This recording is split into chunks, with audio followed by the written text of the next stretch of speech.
Assalamualaikum warahmatullahi wabarakatuh. Waalaikumsalam.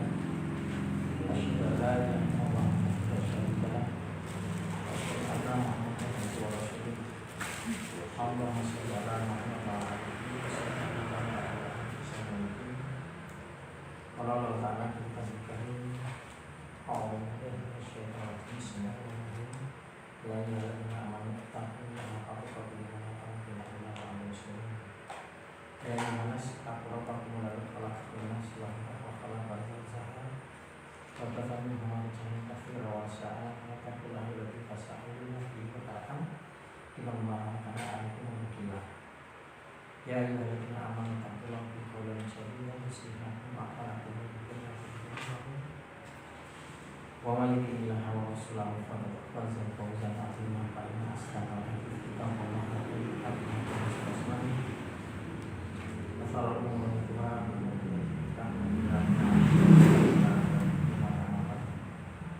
alhamdulillah kita senantiasa panjatkan puji syukur kepada Allah Subhanahu wa taala. Mudah-mudahan Allah selalu melimpahkan nikmat Islam, nikmat iman, dan melihat selalu meningkatkan ketakwaan kita kepada Allah Subhanahu wa taala. Mudah-mudahan Allah selalu melimpahkan rahmat dan selanjutnya kita sampai pada kapan ini?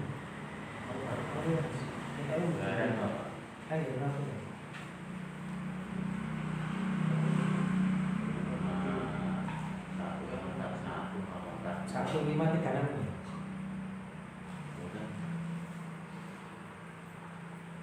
Aku 537 ini. Aku 357. Kita?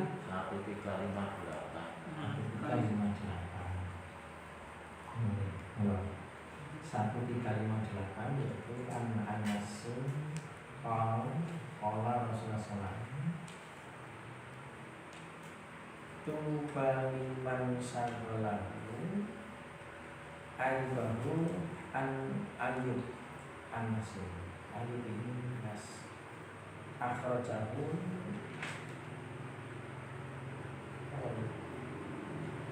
Bazan Ismati Hasan itu dari Anas yang telah bersabda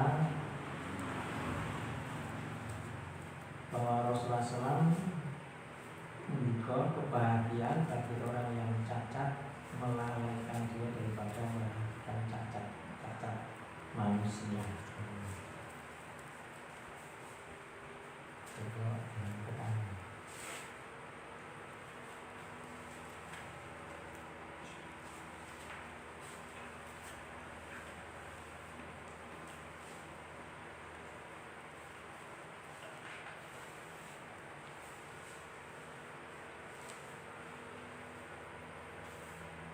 Dengan saya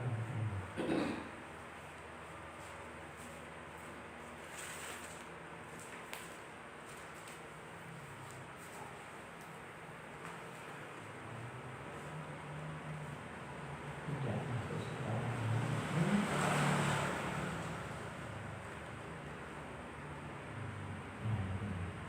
dari Anas wa Anas radhiyallahu anhu qala Rasulullah sallallahu tubaliman sangkalahu ayubahu an uyubunas. Sungguh beruntung orang yang disibukkan oleh aibnya sendiri dari membicarakan aib orang lain.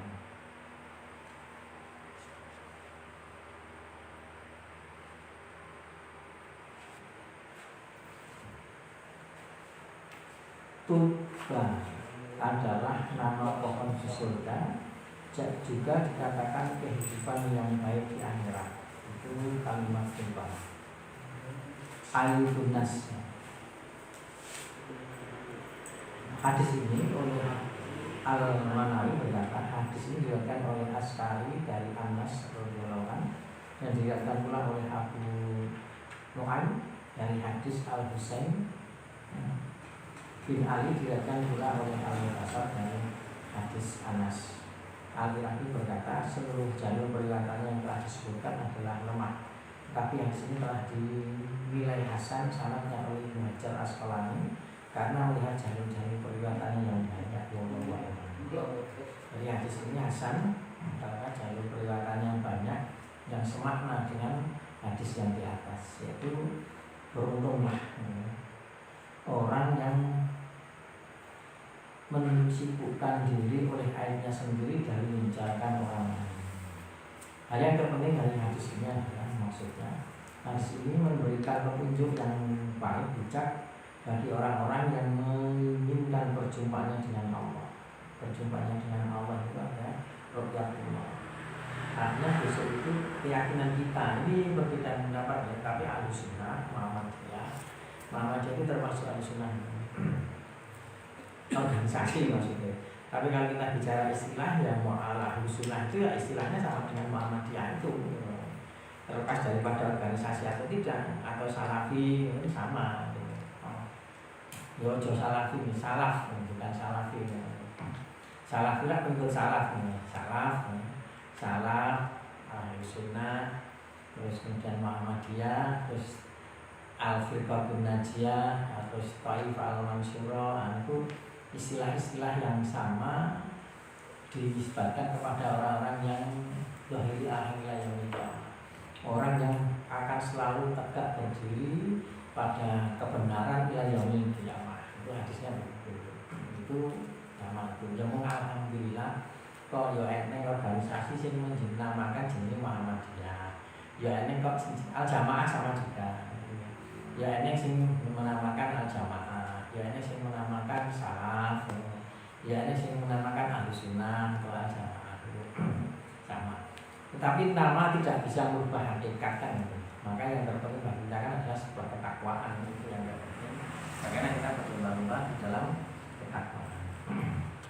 Sehingga di sini di dalam sarahnya berjumpa dengan Allah itu keyakinan kita, Ahlussunnah, Muhammadiyah dan lain itu, bahwa kita itu besok akan berjumpa dengan Allah. Betul-betul berjumpa dengan ainain, dengan kedua mata kita.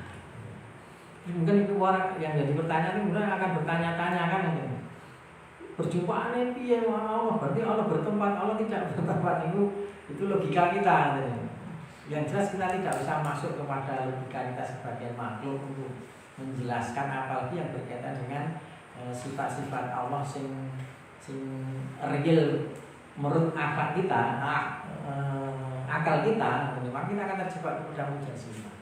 Sekali lagi, apapun sifat Allah itu kita harus mengatakan Maha suci Allah itu. Maha suci Allah terhadap apa yang mereka sifatkan, termasuk kita menjelaskan dalam bentuk menggambarkan sesuai dengan akal kita. Jadi menggambarkan Allah itu sesuai dengan akal kita itu termasuk mujazimah, karena akal itu produk manusia. Sanajan ora ketok, sanajan itu abstrak, ora ketok, gaib, akal itu tetap itu adalah sebuah produk manusia yang berbentuk pemikiran, penggambaran dan seterusnya.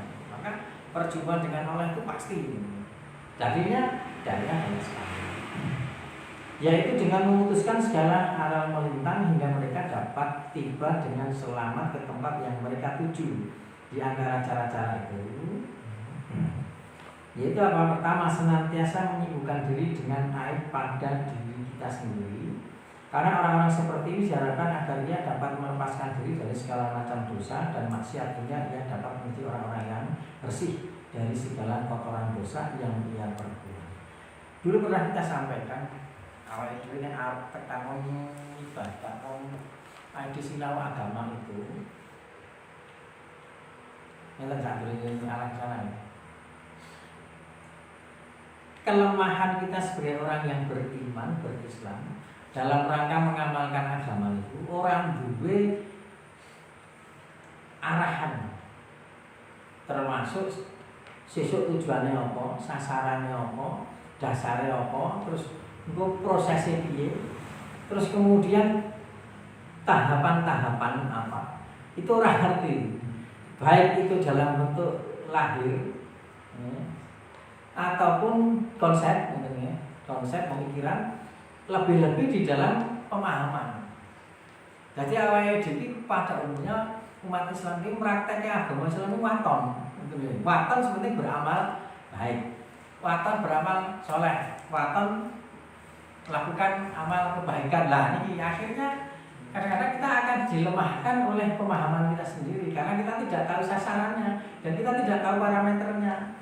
Kalau kita tidak tahu parameternya kan akhirnya aku janjane tekan ndi, aku entuk sepiro, aku arep ngopo terus nyatak kembang kene ngopo kan ra mudeng. Akhirnya beramal, ketika beramal ya akhirnya tidak ada tujuan dan arah, tidak ada ukuran sehingga apa ini loh. Sing disarohnya ini bahwa hadis ini berkaitan dengan mawas diri, ora iso mawas diri. Wong ora duwe ukuran. Ngono lho, ora duwe gambaran sesuk iki aku kudu piye. Tur kudu piye gambaran iki ngene mawon. Ya ayyuhalladzina ukhulu fi silmi kafah. Ya orang yang beriman masuklah ke dalam masalah kafah. Kafah itu pripun? Keseluruhan itu berarti. Keseluruhan itu kesemuanya gambaran, kesemuanya apa? Orang yang sing bisa gambar ketika bicara gambaran. Contoh ingin menegakkan syariat Islam kita tegakkan. Syariat Islam sing kaya apa? Sekarang gambarannya kayak Arab Saudi. Nah, Arab Saudi oke sing dilanggar juga. Ayo. Undang-undangnya juga ada yang poin-poin itu tidak sesuai dengan syariat Islam. Arab ndi ya yo. Brunei beda karo Arab Saudi. Pakistan itu secara normatif mengatakan negara Islam. Nah, karena tidak punya gambaran akhirnya waton. Akhirnya kalau itu waton ya banyak umat Islam itu terjebak oleh pemikiran sendiri sehingga ya terjebak kepada radikalisme, terjebak kepada paham-paham yang ekstrim dan sebagainya justru karena ketidakpahaman itu tadi. Nek awake dhewe paham kan berarti kan contoh kita akan menuju sholat yang sempurna. Ketika kita paham sholat yang sempurna itu adalah gambarannya seperti ini. Jangan kan sholat bisa gambar gini. Gambarannya apa? Yaitu sholat itu adalah dimulai dengan niat, diawali dengan takbir, takbir wa tahliluha salam. Diawali dengan salam dan diakhiri dengan diawali dengan takbir, diakhiri dengan salam kan. Terus urut-urutannya gambaran ini kan. Ketika urut-urutannya gambaran ini kan, aja ngerti aturan. Ketika kita tahu untuk melaksanakan aturan secara sempurna dalam sholat ngerti, terus aturan yang ngerti sehingga ketika kita tidak melaksanakan sesuai aturan sempurna apa yang ditentukan di dalam melaksanakan gerakan sholat maka kita tahu saya ini. Tapi kita masih belum puas kan, ada perasaan belum puas, ada perasaan ingin menyempurnakan lagi lah. Tapi ngerti gambarannya sing kusuk secara normatif kusuk piye, terus pemahaman secara hakikat kusuk piye ngerti sehingga kita merasa lah kan, sehingga kita tidak menyalahkan sendiri, tidak radikal Islam hukum ditompon. Nek sing ngerti gambaran Islam. Orang ngerti gambaran sholat, contoh orang ngerti gambaran sholat berkaitan secara hakiki, sholat piye, kusuk piye, terus tertib piye, rukun piye kan akhirnya ketika kita melihat saudara kita yang sing kurang melaksanakan sedikit saja tentang tertib sholat, batal kowe ya jadi radikal kan ngene. Ora sah kowe ya. Ini kan contoh-contoh ketika kita memahami agama orang duwe sistem tadi. Baik itu tujuan, baik itu arah, baik itu prosesnya, baik itu dasarnya, bahkan gambaran konkretnya bentuknya ngerti akhirnya begitu. Nah, itu banyak Pak terjadi di masyarakat kita dan itu juga sangat jelasnya awal itu butuh energi yang banyak sebagai guru dakwah. Contoh yang paling krusial itu butuh nenggon sholat butuh masalah itu nenggon sholat imam. Gandeng ngocone delok karo nang YouTube, nek maca Al-Qur'an kuwi mau salah, berarti merubah arti. Ketika merubah arti ada maca Al-Fatihah kuwi mau bila salah melafalkan, kalau merubah arti itu batal. Normatif ya. Normatif hukum itu mengatakan, fikih mengatakan sapa sing maca Al-Qur'an salah lafaz dan beda arti maka itu adalah menyelisihi. arti menyelisih apa yang ditentukan Allah yang diperintahkan ketika di bawah sholat batal. Ya, terus prakteknya karena kita tidak tahu ukuran, tidak tahu parameter, tidak tahu pemahaman ringnya sampai seberapa, ada sinau tajwid. Gandeng pinter sinau tajwid, gandeng ora ngerti waton dadi makmum adalah imamnya macane ngurut dia lah. Ngurut kurang dia kurang fasih, batal. Walad dolim kudune walad dolim ini walad dolim. Wah kan kudune do kenapa do? Kita padha karo do. Imamnya rasa wae batal lah. Ini kan karena dia tidak punya ukuran tidak punya parameter. Dan ini kaya ngene mau. Ini kaitannya dengan mawas diri. Justru ketika kita mawas diri, kita dengan benar kita memahami secara substansial tentang apa yang diperintahkan oleh agama. Sehingga wawasan kita jadi luas. Ketika kita wawasan jadi luas, apa permasalahan itu dikembalikan kepada kita harus merasa ada kekurangannya. Jadi introspeksinya itu kita sampai kepada seberapa jauh yang harus bisa, seberapa jauh yang sudah bisa kita lakukan untuk melaksanakan perintah Allah dan menjauhi larangannya. Catatan sini ya, seberapa jauh. Kenapa saya harus mengatakan seberapa jauh? Yang namanya orang mukmin muslim itu sudah dikatakan orang soleh, Pak. Pertama kali masuk, dia mengikrarkan kalimat la ilaha illallah, itu sudah orang soleh. Betul. Karena apa? Ketika orang mukmin muslim itu ketika sudah ikrar la ilaha illallah Muhammadur Rasulullah, maka berlaku fama ya'mal mithqala dzarratin khairan yarah wa may ya'mal mithqala dzarratin syarran yarah. Berlaku hukum itu. Sedikit pun apa yang dia kerjakan itu akan mendapatkan balasan dari Allah Subhanahu. Bahkan kebaikan saja sebarat dzarrah tetap eneng hitungannya, tetap eneng catatannya gambarnya.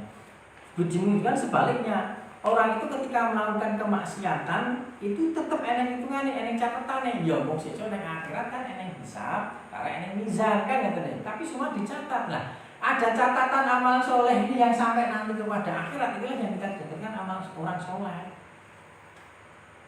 Lah kalau masalah kemudian ternyata kita itu ternyata nggur mau akeh maksiate nek akhirat maksudnya. Oke maksiate maka kita akan dikatakan orang yang fasik kan. Orang fasik tidak dikategorikan kafir. Orang fasik itu tidak mesti langsung dikategorikan kafir, termasuk zalim. Orang kafir itu adalah orang yang melakukan kemaksiatan nek berkaitan dengan larangan melanggar, nek berkaitan dengan perintah tidak melaksanakan perintah Allah, namanya fasik. Kalau kefasikan itu atas dasar pemahaman yang salah, maka dia kafir. Kekafirannya bukan karena kefasikannya karena kekafirannya orang fasik itu adalah karena keyakinan yang tidak benar. Sehingga orang fasik itu adalah orang mukmin muslim yang melakukan banyak kemaksiatan, banyak pelanggaran terhadap baik perintah ataupun larangan Allah Subhanahu wa taala. Jadi orang fasik begitu. Jadi begitu. Sehingga menghitung diri kita sendiri lebih banyak kita menghitung diri sendiri itu tadi. Seberapa jauh kita sudah bisa melaksanakan petunjuk Allah. Karena ketika muhasabah itu kan semua harus dikembalikan kepada kita tentang perbuatan itu kesalahannya. Nah kesalahan itu mau nggak mau jangan sampai kepada Allah. Dia harus merasa salah dan merasa kurang. Nah kesalahan kita dan kekurangan kita kepada Allah ini kan dibalikin oleh Allah. Ketika kita sudah memahami tentang perbuatan kita banyak salah dan banyak kurang, akhirnya dibalikin misalnya diadukan, ya Allah, kula sampun indah tekan semanten iso kula tekan semanten. Menawi kurang pun kula nyuwun pangapunten, umpamane nek dosane kula nyuwun pangapunten. Kan gak ngoten. Muhasabah kan begitu, betul. Tak kenapa itu sampai nandes ning ati karena diulang-ulang. Diproses. Caranya muhasabah itu kan karena kita terus memikirkan tentang diri kita, baik itu dosa kita ataupun kenikmatan kita, terus dibalikan kalau Allah, kalau itu kenikmatan kita kaitkan dengan anugerah atau nikmat Allah, kalau itu berkaitan dengan dosa, rasa kaitkan kalau Allah adalah kesalahan kita sendiri. Sing angel kan merasa salah sendiri. Iki mungkin Allah loh. Nek awake dhewe salah kita sendiri, apapun kita salah dan itu dihadapkan kepada Allah dibandingkan dengan Allah, orang mungkin stres Pak. Orang mungkin kita akan terjadi kewedian yang akan berlebihan. Nah, karena dikaitkan karo orang Allah dengan manusia, mungkin kita akan jatuh kepada ketakutan yang berlebihan yang tidak ada ujung pangkalnya, malah jadi sakit jiwa. Nek kepada Allah, iya. Karena kalau kita kembalikan kepada Allah Subhanahu wa taala, kan kita harus juga ingat kenapa Allah itu Maha Ampun. Innallaha yaghfiru dzunuba jami'an. Kenapa kita harus mengatakan Maha Ampun? Banyak sekali ayatnya, salah satu di antara tadi wa may yaghfiru dzunuba illallah. Yaghfiru dzunuba illallah. Di ayat surat Al-Imran itu berbicara tentang dene Allah memberikan ampunan kepada orang yang mukmin muslim itu mohon ampun kepada Allah. Karena apa? Ketika dia mohon ampun, dia ada keyakinan apa? Wa may yaghfiru dzunuba illallah. Ketika dia mohon ampun, punya keyakinan, punya hati yang kuat, keyakinan kepada Zat yang Maha Kuasa, yaitu Allah. Orang yang liya sing iso ngampuni mung tambah mung Allah, itu langsung turun ampunan. Kenapa Allah mengampuni? Karena dia mau bertobat dan minta ampun kepada Allah atas dasar orang yang liyane sing iso ngampuni, langsung diampuni Allah. Coba nek arane keyakinan ora diampuni Pak, kok ngomong nganggo istighfar bola-balik. Tobat bola-balik tidak, justru karena ada keyakinan bahwa yaghfiru dzunuba illallah. Nah, itu muhasabah begitu, ketika sudah sampai di situ, itu diulang-ulang. Pola pikir, cara mikir itu, Mas, itu diulang-ulang dan diiringi dengan lafaz zikir. Dengan diiringi lafaz zikir, apapun yang jenengan ingat, apa yang jenengan pahami, pokoknya diomongke wonten mawon. Tentunya kan mestinya kita harus ingat ketika kita bicara tentang kenikmatan, berpikir tentang kenikmatan Allah Subhanahu wa taala, kita berpikir Allah Maha Kaya, Allah Maha memberi rezeki, Allah memberi nikmat dan seterusnya kan itu. Kalau kita banyak dosa, maka kita berpikir Allah Maha Perkasa, Allah Maha Pengampun, kan itu bayangan kita dan lafaz kita. Kalau itu dengan Asmaul Husna. Kalau tidak dengan Asmaul Husna, awalnya dia bisa saja dengan istighfar la ilaha illa anta astaghfiruka wa atubu ilaik, la ilaha itu diulang-ulang. Itulah rahasianya, karena perintah zikir itu zikron kasiro, tanpa dibatasi waktu, tanpa dibatasi keadaan, tanpa dibatasi jumlah nominal. Zikron kasiro saukabe. Nah, kalimat Allah memerintahkan zikron kasiro, itulah nanti dasarnya petunjuk hidayah. Ngerti-ngerti ada yang ngerasa dekat dengan Allah, ngerti-ngerti ada yang bisa merasakan bahwa kita masih banyak silap kekurangan, dan kita sabar kepada Allah, dan kita minta ampun kepada Allah, dan Allah mengampuni, dan kita ada semangat untuk beramal lagi. Bahkan ingin bertemu dengan Allah. Sampai nanti kita akan pengen bertemu dengan Allah, padahal ada rasa banyak kan, dan tidak mau, dan tapi rasa ingin bertemu ada. Lah disitulah nanti pecahnya hati itu dekat, selalu dekat dengan Allah, pengen dekat dengan Allah. Sulit kan dibayangkan, yang coba nek dekat dengan manusia mungkin karena real, nek dekat dengan Allah betul-betul dalam bentuk fisik, walaupun pemahaman kita tidak bisa dalam bentuk fisik, walaupun ini tidak jauh, ya sama saja dengan ihsan itu. Ka'anna ka'anta budullah fa'ilam takun taruh fa'ilam takun taruh fa'inahu yaraka. Ihsan itu seolah engkau beribadah kepada Allah, engkau melihat Allah. Engkau seolah-olah melihat Allah. Nek kowe ora iso melihat Allah, fa innahu ya Allah, sesungguhnya dia melihat engkau. Wah, perasaan itu kan wis dadi siji. Masyaallah. Coba bilang bayangin, awake di perasaan hati ingin melihat Allah, perasaan hati melihat Allah, tapi kita punya keyakinan memang tidak bisa melihat Allah, terus kemudian dihadirkan bahwa Allah melihat kita. Masya Allah, Allah melihat kita. Ini sudah dalam keadaan zikir, mawas diri tadi, ngonceki salahnya ID mongso cerak kalau bisa Allah Subhanahu kamu kok. Itulah perasaan cerak yang sulit yang sulit untuk didefinisikan dengan kata-kata, tapi bisa dirasakan.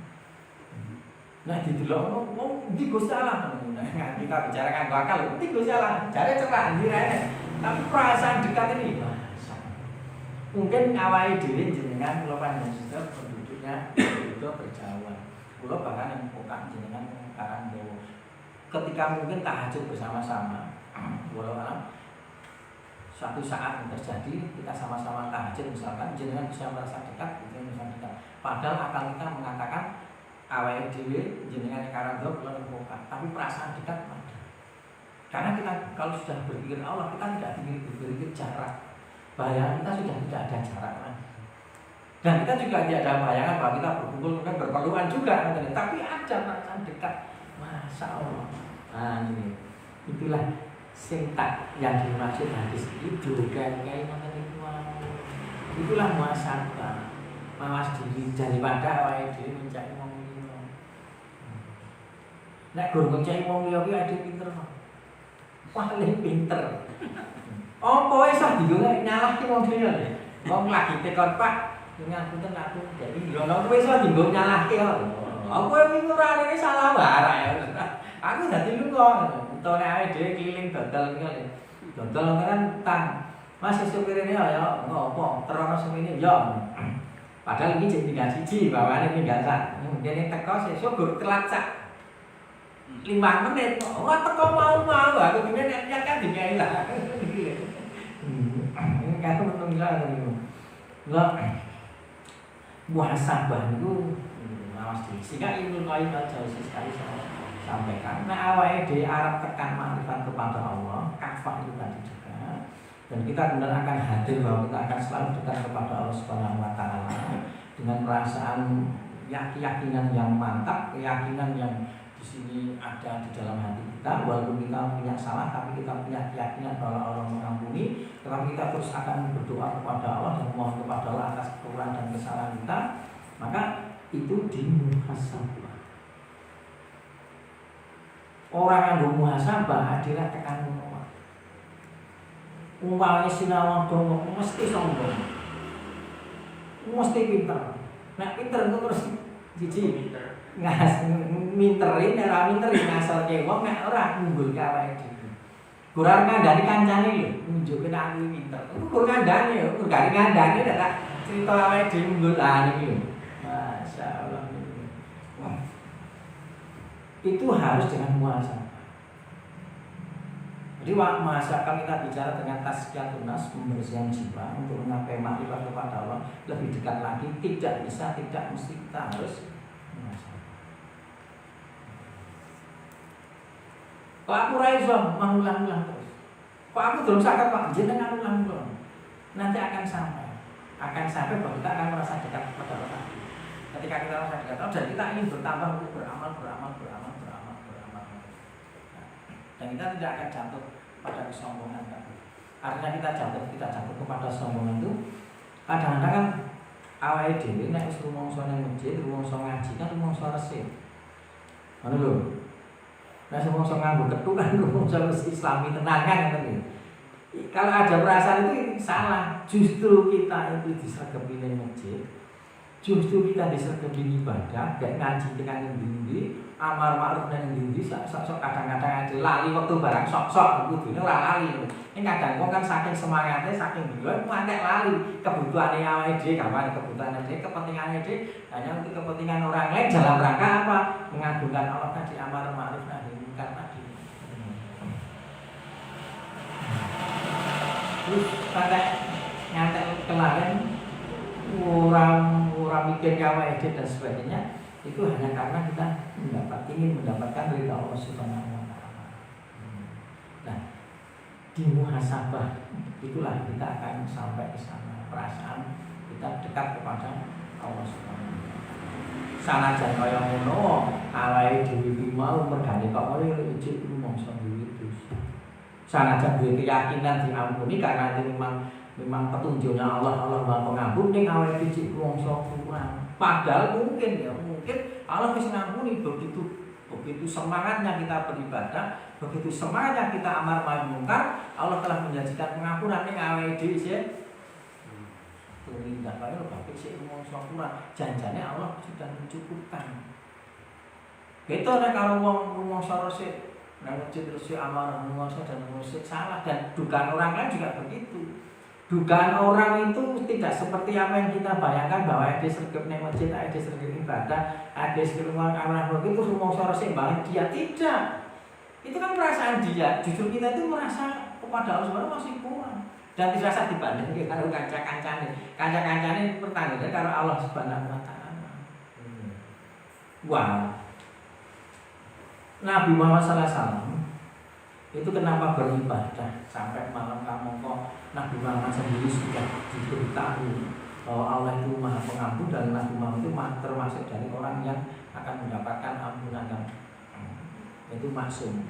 Dosa yang telah lalu diampuni, dosa yang akan datang juga diampuni, itu jenis maksum. Dosa yang akan datang itu diampuni. Kenapa? Janjinya Allah bahwa manusia tidak ada yang tidak punya salah. Kesalahannya yang lalu genah disebabkan kesalahan diampuni Allah.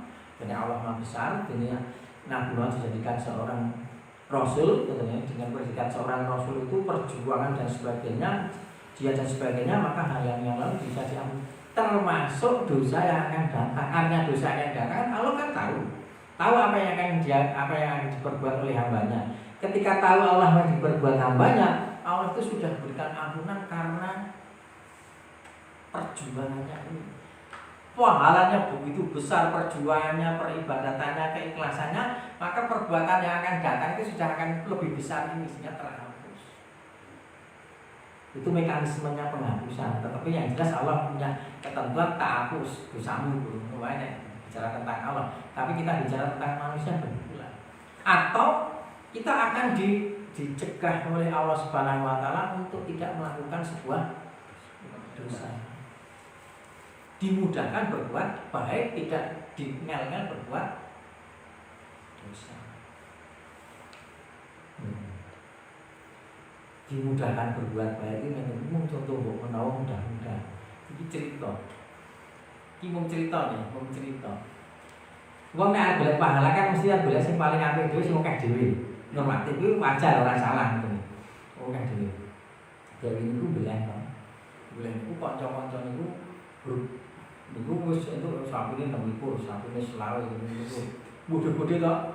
Bodho-bodho. Niki ana grup iki golek 5 niku ngantek sesuk niku Idul Adha. Wong 5 niku grup 5 niku golek wong itu niku lho. Wong supaya genep itu wangel. Ngantek sesuk bengi magrib enten iki. Kula ngomong iki. Coba satu-satunya jalan kula duwe ide nek arep pengen kerentet korban niku masjid Banjeli. Nek kerentet korban tak di Banjeli masjid sesuk sing lunasi sesuk ora masalah sesuk golek duit tak di Banjeli masjid. Sesuk ora enek. Sesuk tak. Digane digoleki akhirnya digoleki ketemu Pak. Ketemu kan gitu Pak wong 5 niku dan wong 5 goleki sapi sing cilik liyane selawu iki itu sapi sedane wong Mas. Biarin dibilang ditimbang sing 18 sing 22 selawe 25 ribu timbang iku 51 kilo 273 sing 18 niku 105. Wah lho Gusti Allah nek kurang ngene arep golek dalan mau golek Pak. Alah dadi bagian iki kan dadi tambah kepalane tambah kan normatifnya begitu lho. Lah iki wong sing selawe kilo sing selawe juta sing 2000 mau 26 mau 73 dur ana sing 51 parah. Itulah yang tak gambarke Gusti Allah ki nek arep gampang golek pahala ya begitu juga nek arep ngel-ngel golek pahala. Wis kari sesuk lho maju. Masyaallah. Kok yo enek ngono lho. Sing nawari akeh lho. Dilalah kok enek sapi kok lemu gitu kali wong ini. Sing wong ini. Bareng ngoten to, Pak. Wis entuk sesuk yo jam 8 ngoten iso dibeleh. Enek sing daftar korban. Arek dadi murah to. 18 dibagi 7 lho jadi bagi 5. Jadi kalau belum ada dari bawah itu kan nanti itu sama itu kita 6 seket tak bayar tadi nih. Jadi orang itu namanya seket. Masalah. Ini cerita kalau muhasabah. Ini lagi tekan muhasabah nih untuk menantang sakit belakang. Kesimpulannya hadis ini hadis yang agung. Ya Allah kita amanu kita Allah wa tambur mato damatul. Mesti kita harus banyak memperhatikan hal yang telah dilakukan. Caranya muhasabah Harus muhasabah maksudnya. Tidak cukup kita hanya belajar, tidak cukup hanya kita beribadah, tidak cukup kita hanya beramal soleh. Muhasabah lebih penting. Dengan muhasabah kita akan lebih semangat beribadah, kita akan lebih semangat beramal, kita akan lebih semangat untuk mencari ilmu. Kata nanti kalau tutupi dulu kan ini, saya poin ini. Kata nanti kalau saya kira ibu kurang laku kalau para sahabat. Assalamualaikum warahmatullahi wabarakatuh.